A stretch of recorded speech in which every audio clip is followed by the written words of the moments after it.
Madame, Monsieur, bonsoir et bienvenue dans 20h de TFM. Dans l'actualité de ce mercredi, effondrement d'un chantier de 3 étages la nuit dernière à Touba. Bilan 3 morts et 2 blessés. Parmi les recommandations du gouverneur de Diourbel, l'arrêt des constructions non conformes à la réglementation. Les détails dès le début de cette édition. Lutte contre les inondations, rencontre entre les acteurs de la plateforme et l'Office national de l'assainissement du Sénégal. Il prône l'implication des acteurs communautaires pour des résultats probants.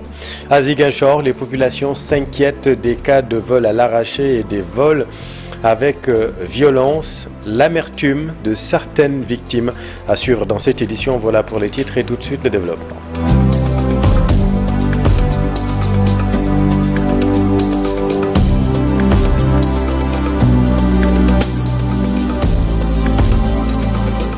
L'affaire fait encore grand bruit au quartier Darou Minam de Touba, l'effondrement d'un chantier de 3 étages la nuit dernière.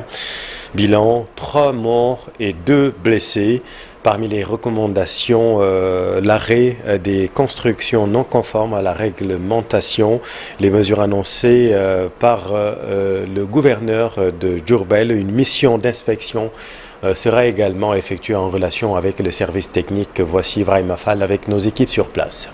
Donc hier, tard dans la nuit, donc aux environs de 4 h du matin, les sapeurs-pompiers ont été alertés suite à l'effondrement d'un immeuble R+4 qui était quand même inoccupé, mais qui a connu quand même des dommages au niveau de la maison voisine. Le bilan provisoire actuellement nous fait état donc de 2 blessés et 3 corps sans vie. Les 2 blessés ont été évacués à l'hôpital Madlaboul Fawzani. C'est pour ça que nous avons fait le déplacement en compagnie du préfet du département de Mbacké, du sous-préfet de l'arrondissement de Ndam, mais également du maire de la commune de Touba pour venir au nom des autorités centrales apprécier donc la situation, mais également donner notre compassion aux populations donc de Touba et en particulier au khalife général des Mourides qui est le premier donc impacté. Je pense pour le moment dans le show, l'objectif c'est peut-être de venir compatir à l'endroit des populations de Touba, comme je l'ai dit tantôt, mais je pense qu'il faudrait également en relation avec la commune de Touba Mosquée que des mesures quand même concrètes soient prises et des décisions quand même. Et je pense que la première des recommandations c'est d'arrêter toutes les constructions quand même qui n'ont pas obéi à la procédure normale et également d'en discuter avec le khalife général des Mourides pour qu'on puisse quand même mener donc en relation avec les services techniques déconcentrés mais également centraux des missions d'inspection des bâtiments pour vérifier le respect des normes de construction afin de prévenir encore d'autres éventualités. Lutte contre les inondations, rencontre entre les acteurs de la plateforme et le directeur général de l'Office national de l'assainissement du Sénégal. Il prône l'implication des acteurs communautaires pour des résultats probants. Fatima Touré.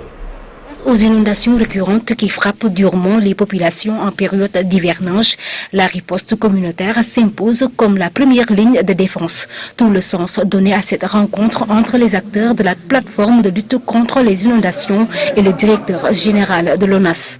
Je l'ai toujours dit, en matière de gestion des risques et catastrophes, la première riposte est le communautaire. C'est pour cela, aujourd'hui, nous sommes venus rencontrer le DG pour voir ensemble qu'est-ce que nous pourrons faire pour faire face à ce phénomène qui fait mal à la population depuis tant d'années. Parce que quand on parle du problème des inondations, c'est un phénomène naturel. Mais pour régler le problème, il faut qu'on implique les acteurs communautaires. Si on n'implique pas les acteurs communautaires, il n'y aura pas les résultats escomptés. C'est pour cela que nous lançons un appel, le ministre de l'assainissement, les autorités compétentes qui gèrent le problème des inondations, à continuer à collaborer avec les acteurs communautaires. Une approche bien appréciée par le directeur général de l'ONAS, qui d'ailleurs reste convaincu qu'il faut associer les acteurs communautaires dans le combat pour venir à bout des inondations. L'hivernage, en tout cas les inondations, ce n'est pas un problème technique, ce n'est pas un problème d'ingénieur, ce n'est pas un problème de naturalisme, mais c'est un problème réellement communautaire. Quoi que l'on puisse faire, effectivement, par rapport aux inondations, sans l'implication de la population, en tout cas des acteurs communautaires, on risque de tourner en rond.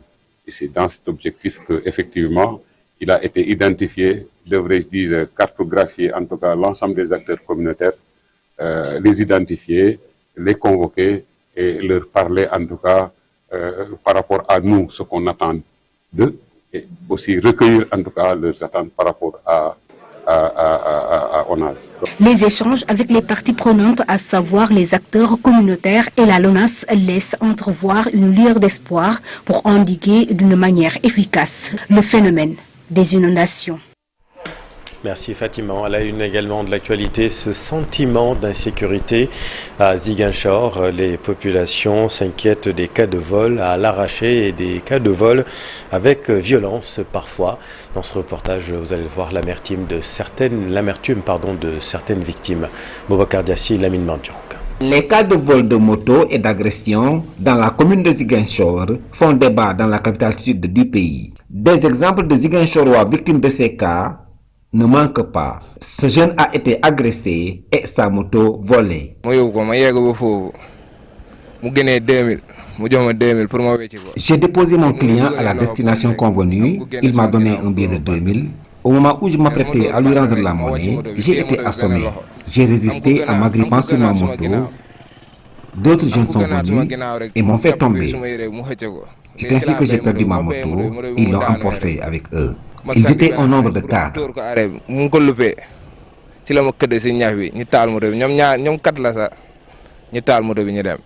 Cet autre jeune a été victime de vol.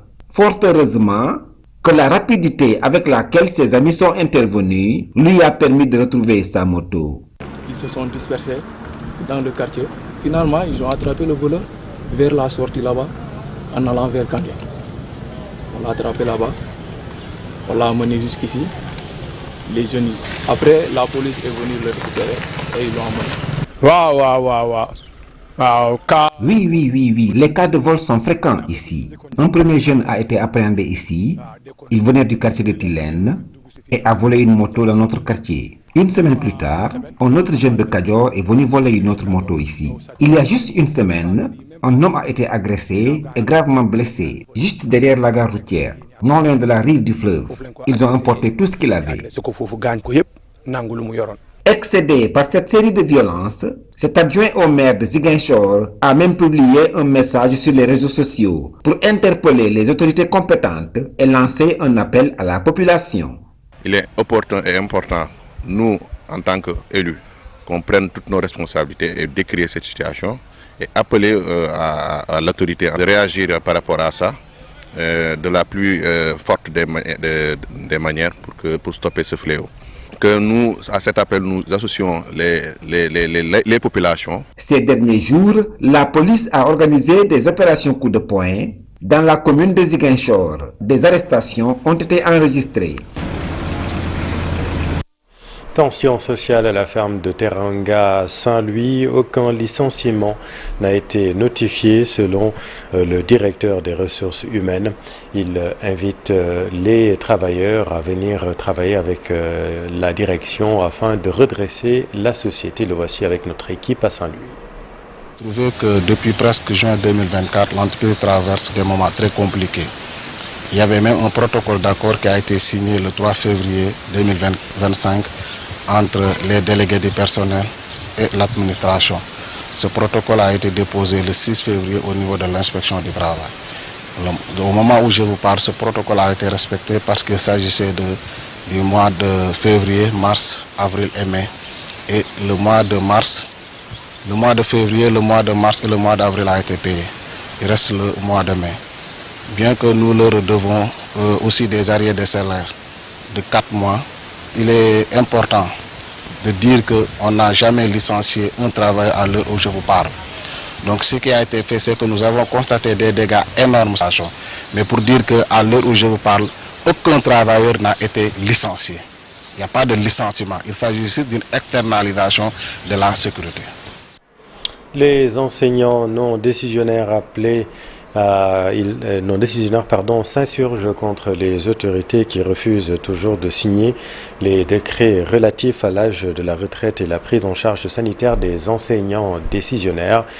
Voici Abdou Diaw, le secrétaire général national de l'éducation et de la formation avec notre équipe sur place.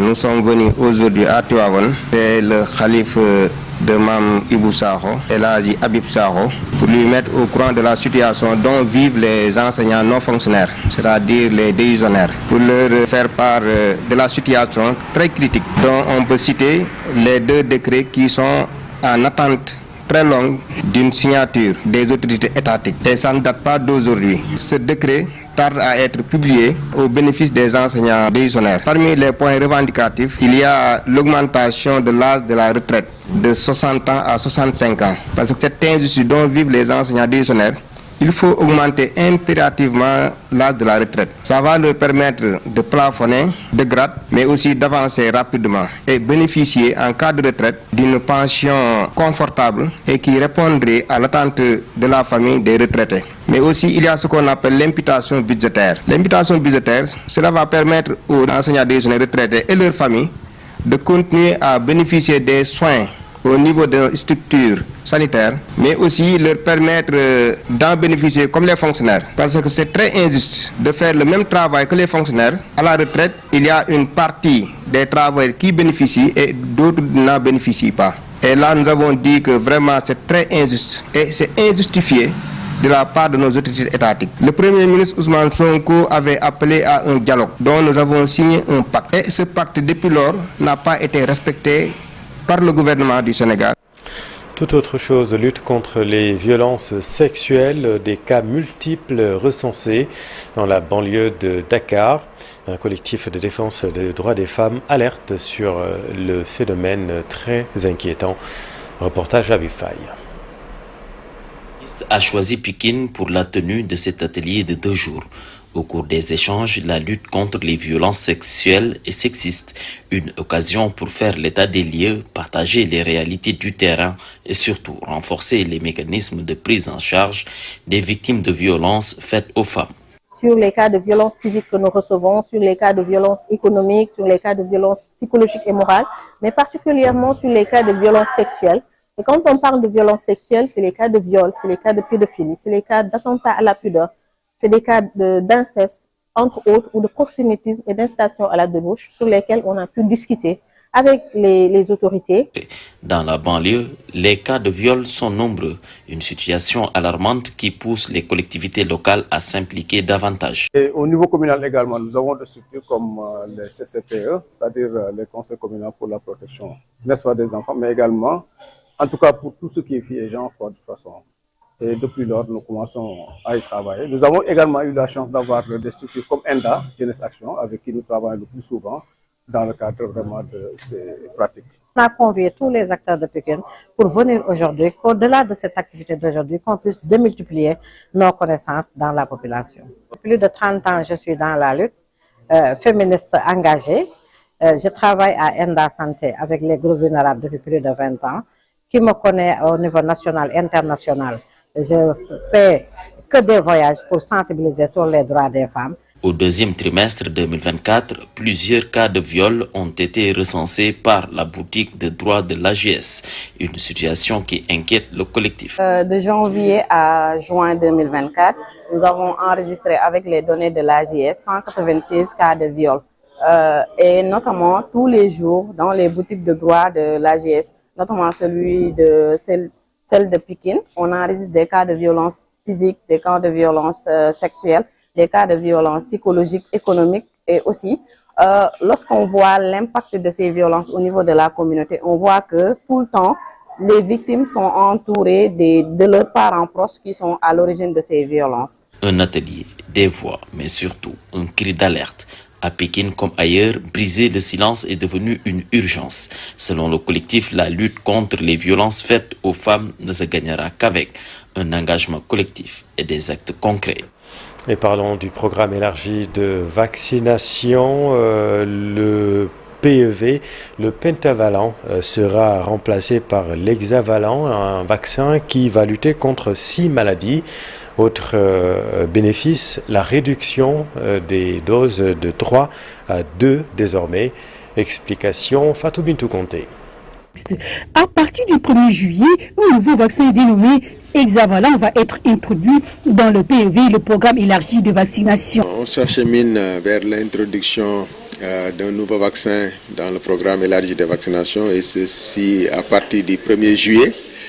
En effet, comme vous le savez tous, depuis 2005, nous avions introduit le vaccin pentavalent, donc penta qui veut dire 5, donc c'est un vaccin qui contient 5 antigènes. L'hexavalent va combiner le pentavalent au VPI, donc au vaccin polio inactivé. Un vaccin avec 6 antigènes, il remplace le pentavalent et réduit le nombre de doses de 3 à 2. Donc l'avantage déjà, c'est qu'on va réduire le nombre d'injections que les enfants vont recevoir à 1 mois et demi, à 2 mois et demi et à 3 mois et demi. Je rappelle, tant demandé par les parents à partir du 15e mois sera disponible aussi gratuitement. Depuis longtemps, l'OMS avait recommandé quand même la dose de rappel d'étécoque dans la 2e année de vie, et beaucoup de parents aussi réclamaient cette vaccination, et beaucoup de parents aussi faisaient cette vaccination dans le privé. Ils étaient obligés d'acheter le vaccin pour le rappel. À partir du 1er juillet, ce rappel aussi sera introduit dans le programme élargi de vaccination et sera gratuit, et se fera aussi avec le vaccin hexavalent au 15e mois, en même temps que la dose de rappel du vaccin anti-rougeole, anti-rubéole. C'est en 1979 que le pays vit le programme élargi de vaccination a débuté au Sénégal. Il vise à réduire la morbidité et la mortalité dues aux maladies évitables par la vaccination, notamment chez les enfants. Dans l'actualité également, la baisse annoncée du fonds d'équipement des collectivités locales. Baisse démentie par le directeur de l'agence, Djamé Signaté, annonce même que le fonds a plutôt connu une hausse. Le voici avec Dissa Prera. Alors l'élément n'est pas en place, nous y reviendrons dans nos prochaines éditions. Le Sénégal accélère sa marche vers une meilleure adéquation entre formation et emploi à travers le modèle dual alliant école et entreprise. Ce jeudi, les recommandations phares issues de l'étude de bilan 2016-2024 seront passées en revue lors d'un atelier national. Voici le ministre de la formation professionnelle, Moustapha Sarré. D'ouvrir les travaux préparatoires de l'atelier de partage de suivi sur les recommandations prioritaires issues de l'étude bilan faite sur la formation professionnelle duale entre 2016 et 2024 ici au Sénégal. Nous avons été convaincus, encore une fois, par le fait que le dual est le chemin par lequel il faut passer pour amener une adéquation entre la formation et l'emploi. Les missions qui nous sont assignées ont été justement de former 700 000 techniciens d'ici 2029, 5 millions d'ici 2050, et dans ces formations-là, il nous faut, dans les 10 prochaines années, au moins 1 million de jeunes formés dans le système dual. Nous avons l'obligation de la réussir, et voilà pourquoi aujourd'hui nous préparons l'atelier dont je vous parle et qui doit se tenir le 26 juin prochain, c'est-à-dire jeudi. Une plainte contre X contre l'État français déposée par Biram Senghor, fils du tirailleur sénégalais Mbap Senghor, tué lors du massacre de Thiaroye. Cette plainte vise à réparer une désinformation selon laquelle le tirailleur Mbap Senghor s'était rebellé. Explication Aminata Mbarisso. C'est une affaire qui remonte aux années 1944, mais qui connaît des rebondissements en 2025. Monsieur Biram Senghor, fils de feu Mbap Senghor, tirailleur sénégalais, a porté plainte contre X et contre l'État français pour recel de cadavres. L'article 234-7 du Code pénal français punit quiconque se rend coupable du délit de recel de cadavres pour avoir caché le cadavre d'une personne décédée des suites d'une violence, ou bien avoir fait obstruction à la découverte de ce cadavre. Depuis Paris, où il se trouve, l'avocat de la famille Senghor relate les faits et donne en détail les raisons qui sous-tendent cette plainte contre l'État français. Monsieur Mbap Senghor est un tirailleur sénégalais. Dans un premier temps, on avait commencé par dire qu'il était déserteur. C'est à force de démarches administratives et d'actions judiciaires que son fils Biram a obtenu que la mention « mort pour la France » soit portée sur sa fiche. Et comme vous le savez, quelqu'un ne peut pas avoir été reconnu mort pour la France et avoir été tué pour rébellion. Le procureur est saisi de l'affaire. Il a jusqu'à 3 mois pour faire le travail nécessaire. Biram Senghor et son avocat restent optimistes. Nous pensons, très humblement, que cette autorité fera tout pour faire appliquer la loi. Et qu'en conséquence, les personnes qui ont en quelque sorte trempé dans cette action en quelque sorte consistant à cacher les cadavres des tirailleurs, parce que s'il en est ainsi pour Biram Senghor, pour Mbap Senghor, il en est ainsi de tous les autres tirailleurs. C'est la raison pour laquelle nous avons saisi les autorités judiciaires françaises pour que la loi soit respectée. Si cette plainte auprès du procureur n'aboutit pas, Biram Senghor et son avocat comptent poursuivre la bataille judiciaire. Ils vont se constituer partie civile et saisir le doyen des juges d'instruction auprès du tribunal de Paris pour que cette affaire soit mise au clair. Religion à présent, Cagliari et Genoa, 2 destinations importantes de la tournée en Italie de Serigne Mamor Mbacké, où le dignitaire religieux a délivré des messages de paix. Pape Faranig. Cagliari marque une étape majeure de la tournée de Serigne Mamor Mbacké. C'est là que le maire de Monserrato a hissé le drapeau du Sénégal sur le fronton de la mairie, saluant ainsi la mission du dignitaire religieux. L'administration, c'est la continuité, c'est pour cela que nous respectons ce rendez-vous. Depuis 2010, vous le faites.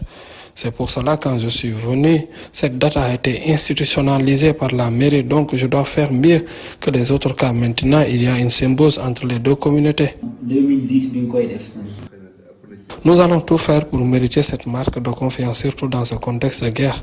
Partout dans le monde, si tout le monde faisait comme eux, le monde vivra en paix. Rassemblés à Kër Serigne Touba, les talibés ont attentivement écouté leurs recommandations. Le message était clair, vivre en paix en Italie tout en pratiquant sereinement leur religion. Dieu est partout. Si vous faites des choses en cachette, tôt ou tard, elles seront découvertes. C'est pour cela qu'il faut toujours avoir une attitude positive envers les autres.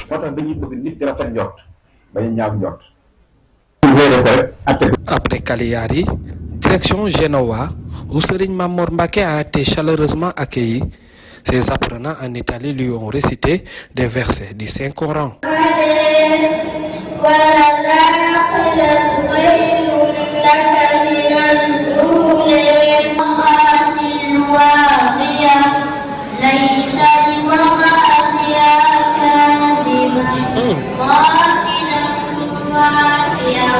Il a également délivré un message fort à la diaspora, n'oubliant pas de remercier les autorités italiennes pour leur accueil. Il faut être un vrai musulman, avec une très bonne éducation, mais aussi arrêter de dire des mensonges. Durant ces 2 jours passés à Genova, Serigne Mamor Mbacké a pris le temps de rencontrer et d'écouter attentivement les talibés concernant leurs difficultés, avant de leur indiquer la voie à suivre. Et puis l'héritage intellectuel et spirituel de Baye Niasse revisité lors d'un panel en prélude au Festival international du Zikr prévu ce jeudi au Théâtre national Daniel Sorano. Cherfa, l'initiateur du festival avec Al-Hassan Ba. Le festival se déroulera ce jeudi 26 juin à partir de 19h au Théâtre national Daniel Sorano. Cette soirée qui sera une soirée inoubliable et qui sera gratuite et libre. Mais aujourd'hui, nous sommes là en train de faire des panels entre jeunes, entre disciples. Vous voyez même de vos yeux que ce panel-là n'est pas ce genre de panel que les gens voient chaque fois. C'est un panel qui est trop ouvert. C'est un panel qui est ouvert aux jeunes. C'est un débat qui s'est posé entre les jeunes, entre les panélistes et le public. Tout ça, on l'a fait pour manifester notre amour et montrer l'œuvre de Maulana Cheikh Ibrahim Niass à travers ses écrits, à travers son parcours sur le panafricanisme et la mondialisation. Cheikh Ibrahim, c'est un grand homme spirituel, mais il a beaucoup œuvré pour le panafricanisme. Il a beaucoup soutenu nos chefs d'État, qui étaient des présidents d'Afrique panafricains. En sport, basket, l'équipe nationale féminine du Sénégal a débuté sa préparation de l'Afrobasket 2025. Travail physique et exercice au rendez-vous. Cher Sadibou Diarra. Lyon seulement présente sur les 23 présélectionnés, l'équipe nationale féminine de basketball démarre sa préparation de l'Afrobasket 2025. Vous voyez, hein, c'est un peu difficile pour un début. Hein. Je dis qu'on les a testés sur le plan physique, mais il reste encore du travail à faire. Parce que, comme je l'ai dit donc tantôt, étant entendu que le champion avait terminé,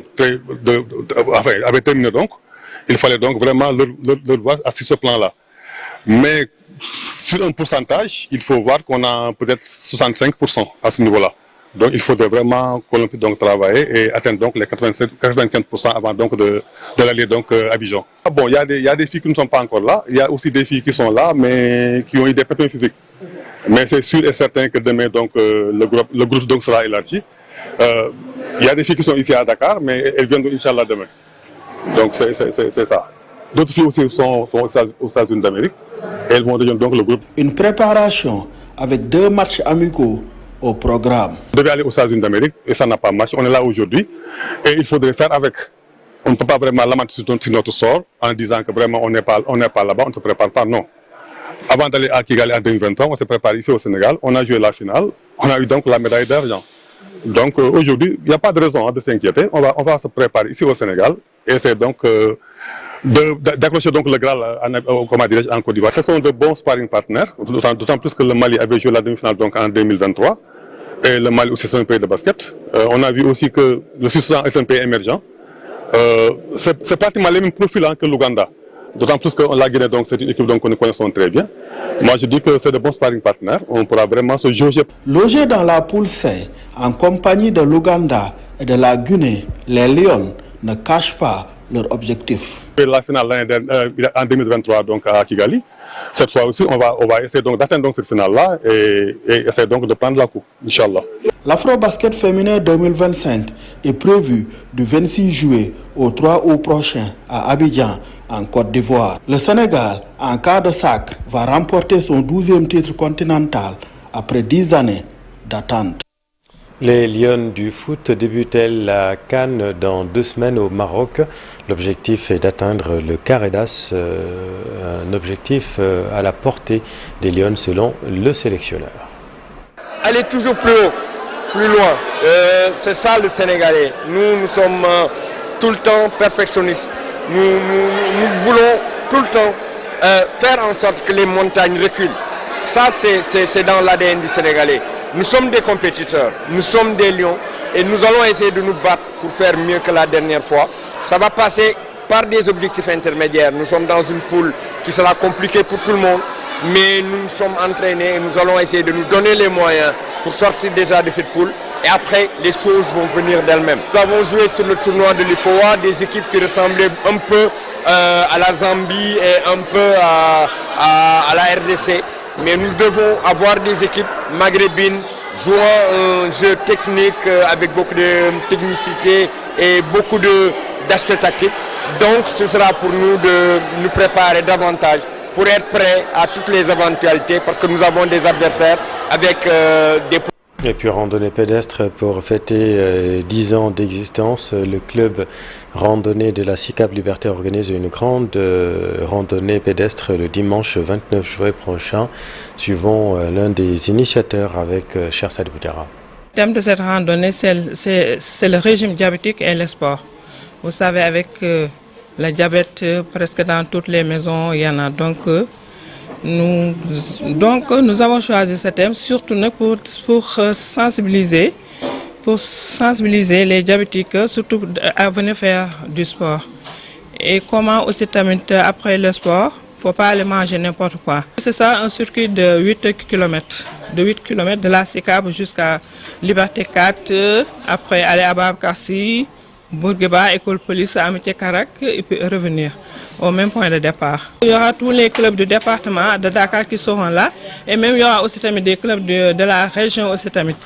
Donc nous invitons tout le monde, nous invitons aussi les anciens goulards aussi du basket parce qu'il y a les anciens basketteurs, l'AEABS et puis il y a aussi le VBC. Donc vraiment nous invitons tout le monde du sport à venir nous soutenir, à venir marcher à côté de nous. C'est la fin de cette édition, merci infiniment de l'avoir suivi. Mignane Diouf est l'invité de Papa Bleider dans Soir d'Info. La suite, restez avec nous, vous êtes au bon endroit sur TFM, bonne soirée.